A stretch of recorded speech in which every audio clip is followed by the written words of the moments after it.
ამერიკის სამშვიდობო გეგმას გამოეხმაურა საქართველოს პარლამენტის თავმჯდომარე. ისიც თქმით, რუსეთ-უკრაინის ომის მიმართ პირდაპირ ინტერესი არსებობს ევროპის ზოგიერთ პოლიტიკურ ჯგუფში. პაპუაშვილის განცხადებით, თუ აქამდე საუბარი იყო, რომ ნებისმიერ სამშვიდობო შეთანხმებას უნდა დათანხმებოდა უკრაინა, ახლა ჩანს, რომ ამას დაემატა ევროპაც, რაც დამაფიქრებელია. პაპუაშვილის განცხადებით 2022 წელს იყო მცდელობა გარე და შიდა ძალების მხრიდან, რომ საქართველოს ჩაერთოთ რუსეთთან ომში. რუსეთ-უკრაინის ომის დასრულების ახალ სამშვიდობო გეგმას სხვადასხვა პოლიტიკურ ჯგუფებშიც ეხმაურებიან.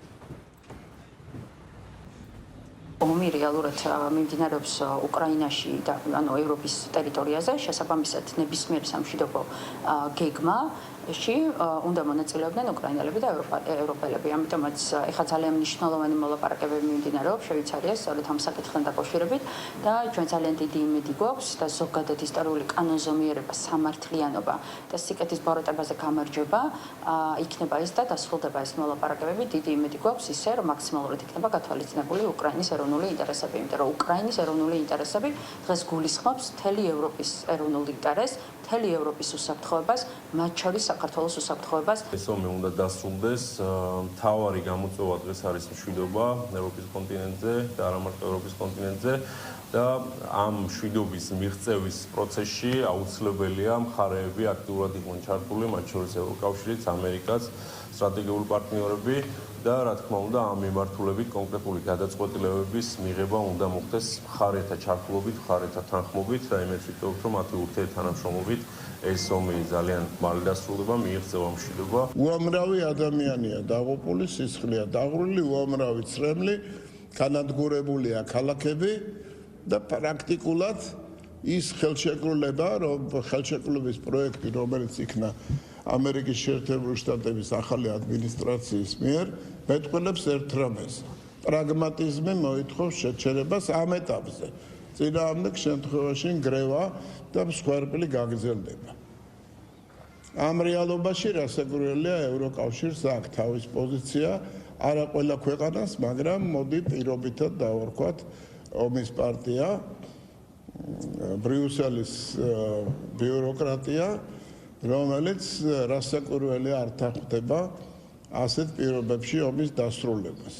შესაბამისად, პრაგმატული შეთავაზება ვაშინგტონიდან მათთვის მიუღებელია.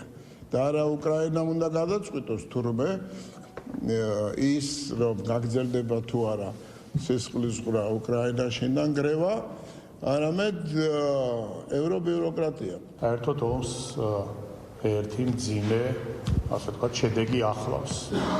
ის მხარე, რომელიც ფრონტზე იმარჯვებს, მას რა თქმა უნდა, გაცილებით მეტი პირობები აქვს, ასე ვთქვათ, ულტიმატუმის წაყენებისა, თუ მისთვის სასარგებლო, ასე ვთქვათ, პოზიციებზე სამშვიდობო პროცესის გაგრძელებისა. რა არჩევანს გააკეთებს უკრაინა, რთული სათქმელი არის. იმიტომ რომ ეს ნამდვილად არ არის მარტივი არჩევანი, მაგრამ ერთი რამე არის, ერთ რამესაც ვხედავთ, რომ ყოველი შემდგომი გაშვებული შესაძლებლობა ხელიდან უფრო ამძიმებს მორიგი სამშვიდობო ხელშეკრულების პირობებს.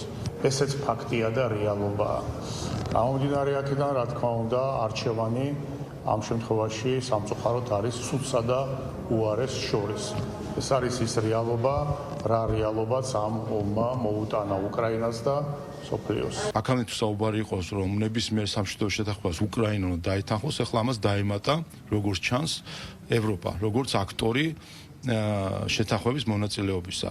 რაც დამაფიქრებელია და კიდევ ერთხელ გვაფიქრებინებს იმ ეჭებზე, რომელზეც არის საუბარი თვით ევროკავშირის შიგნითაც, რომ ევროკავშირის ზოგიერთ ქვეყანას აქვს საკუთარი ინტერესი ამ ომში და სწორედ ამიტომაც უწოდა ამერიკის მოქმედა სახელმწიფო მდივანმა ამ ომს პროქსი ომი, ან მარიონეტის ხელით წარმოებული ომი, ასე რომ როგორც ჩანს ეს კვანძებიც იხსნება და უფრო ნათლად ჩანს, რომ ამ ომის მიმართ არსებობს პირდაპირ ინტერესი ევროპის ზოგიერთ პოლიტიკურ ჯგუფებში. ამიტომაც იყო თავის დოზე 2022 წელს, რომ ასე ასე პაიკად გვწირავდა ბევრი პირდაპირ ზეწოლით, მათი მარიონეტების ზეწოლით საქართველოს ხელისუფლებაზე ვიბიძგებდნენ ესკალაცია რუსეთთან ესკალაციაზე და ერთადერთი ვერ გათვალეს, რომ მათ საქართველოს სახელმწიფო კაბინეტებში არ დახვდნენ მარიონეტები, როგორც ეს ნაციონალური მოძრაობის დროს იყო. რასაც ჩვენ ვამბობთ მთელი ამ წლების განმავლობაში, იმას იმეორებს დღეს ამერიკის შეერთებული შტატების ოფიციალური ადმინისტრაცია, ხო პრეზიდენტ ტრამპის ადმინისტრაცია. შესაბამისად დასტურდება ის, რასაც ჩვენ ვამტკიცებთ ჯერ კიდევ 2022 წლიდან, რეალურად სახეზეა ორმაგი სტანდარტები.